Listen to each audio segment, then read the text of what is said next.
App promotion కేసులో ED అధికారులు దూకుడు పెంచారు. ఈ కేసులో ఇప్పటికే సినీ నటులు ప్రకాష్ రాజ్, విజయ్ దేవరకొండను విచారించిన ఈడీ ఇప్పుడు మరో నటుడు దగ్గుబాటి రానాను కూడా ప్రశ్నిస్తోంది. హైదరాబాద్ బషీర్బాగ్లో ఈడీ కార్యాలయంలో కాసేపటి క్రితమే రానా విచారణ మొదలైంది. జంగిల్ రమ్మీ యాప్ను ప్రమోషన్లో పాల్గొన్నాడు రానా. అలా ప్రమోట్ చేసిన ఆయనకు ఎన్ని డబ్బులు వచ్చాయి, క్యాష్ రూపంలో ఎంత తీసుకున్నారు అన్న కోణంలో ఈడీ అధికారులు ప్రశ్నిస్తున్నారు. సాధారణ యాడ్స్ ప్రమోషన్ కంటే బెట్టింగ్ యాప్స్ ప్రమోట్ చేస్తే ఎంత డబ్బు వచ్చిందనే లెక్కలపై ఆరా తీస్తున్నారు. ఈడీ విచారణకు రానా తన బ్యాంక్ స్టేట్మెంట్స్, ట్రాన్సాక్షన్ వివరాలను తీసుకుని హాజరయ్యారు. మరింత సమాచారం బషీర్బాగ్ ఈడీ కార్యాలయం నుంచి మా కరెస్పాండెంట్ అమరేందర్ రెడ్డి అందిస్తారు.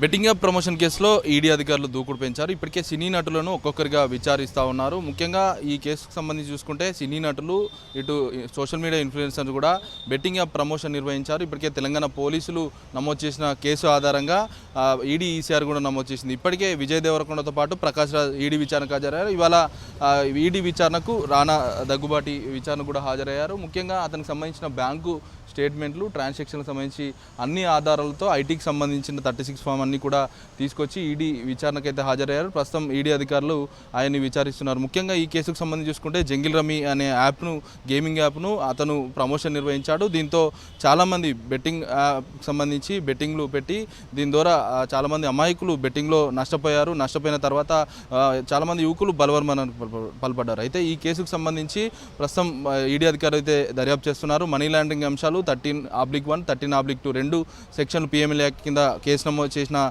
ఈడీ అధికారులు ప్రస్తుతం అయితే దర్యాప్తు వేగవంతం చేశారు. సినీ నటులు ప్రకాష్ రాజ్ని ఇప్పటికే విచారించారు. ప్రకాష్ రాజ్ను 6 గంటల పాటు విచారించారు. ఇటు విజయ్ దేవరకొండను 4 గంటల పాటు విచారించారు. ముఖ్యంగా ఈ కేసుకు సంబంధించి చూసుకుంటే గేమింగ్ యాప్స్కి మాత్రమే ప్రమోషన్ నిర్వహించామనేది ఇటు సినీ నటులు ప్రకాష్ రాజ్ కావచ్చు వీళ్ళందరూ చెప్తా ఉన్నారు. కానీ బెట్టింగ్ యాప్కి సంబంధించి చూసుకుంటే గేమింగ్ అంశాలకు సంబంధించి ఇవన్నీ కూడా తెలంగాణ ప్రభుత్వం 2017లోనే నిషేధించింది. అయినా కూడా ఇల్లీగల్గా ఉన్నటువంటి బెట్టింగ్ యాప్స్ను ఎలా ప్రమోషన్ చేస్తారనే అంశానికి సంబంధించి ఇది ఏదైతే ప్రమోషన్ సాధారణంగా యాడ్స్ ప్రమోషన్ చేస్తే తక్కువ మొత్తంలో వస్తున్నాయి. కానీ బెట్టింగ్ యాప్ సంబంధించి ఇల్లీగలీ ప్రమోషన్ చేస్తే ఏదైతే ఇందులో డబ్బులు ఎక్కువగా వస్తాయనే ఆశ చూపి బెట్టింగ్ యాప్ నిర్వాహకులు, ఇలాంటి సినీ నటులు కావచ్చు, సోషల్ మీడియా ఇన్ఫ్లుయెన్స్ ద్వారా ఈ యాప్స్ అన్ని కూడా ప్రమోషన్ అయితే నిర్వహించారు. ఈ కేసుకు సంబంధించి కోట్లాది రూపాయలు మనీ లాండరింగ్ అంశాలకు సంబంధించి ప్రస్తుతం ఈడీ అధికారులు అయితే దర్యాప్తు చేస్తూ ఉన్నారు. అయితే దగ్గుబాటి రానాకు సంబంధించి ఎంత డబ్బులు ఉంటాయి, ఇవన్నిటికి సంబంధించి ప్రస్తుతం ఈడీ అధికారులు అయితే విచారిస్తున్నారు. ఈ విచారణ అనంతరం దగ్గుబాటి రానా మీడియాతో కూడా మాట్లాడే అవకాశం అయితే కనబడుతుంది. ప్రస్తుతం బ్యాంక్ స్టేట్మెంట్తో పాటు ఐటీకి సంబంధించిన రికార్డ్స్ అన్ని పత్రాలను తీసుకొని ఈడీ అధికారులు ఎదుట విచారణకు అయితే హాజరయ్యారు. ముఖ్యంగా ఈ బెట్టింగ్ యాప్స్ అనేది గేమింగ్ యాప్స్ మాత్రమే ప్రమోషన్ నిర్వహించామని ఇటు సినీ నటులు చెప్తా ఉన్నారు. కానీ ఈ బెట్టింగ్ యాప్కి సంబంధించి చూసుకుంటే ఈ గేమింగ్ యాప్ ద్వారానే ఈ బెట్టింగ్ యాప్స్ కూడా ఇవన్నీ కూడా రెండు ఒకటే అనేది తెలంగాణ పోలీసులకు అయితే చెప్తా ఉన్నారు. మొత్తం బ్యాన్ చేసినటువంటి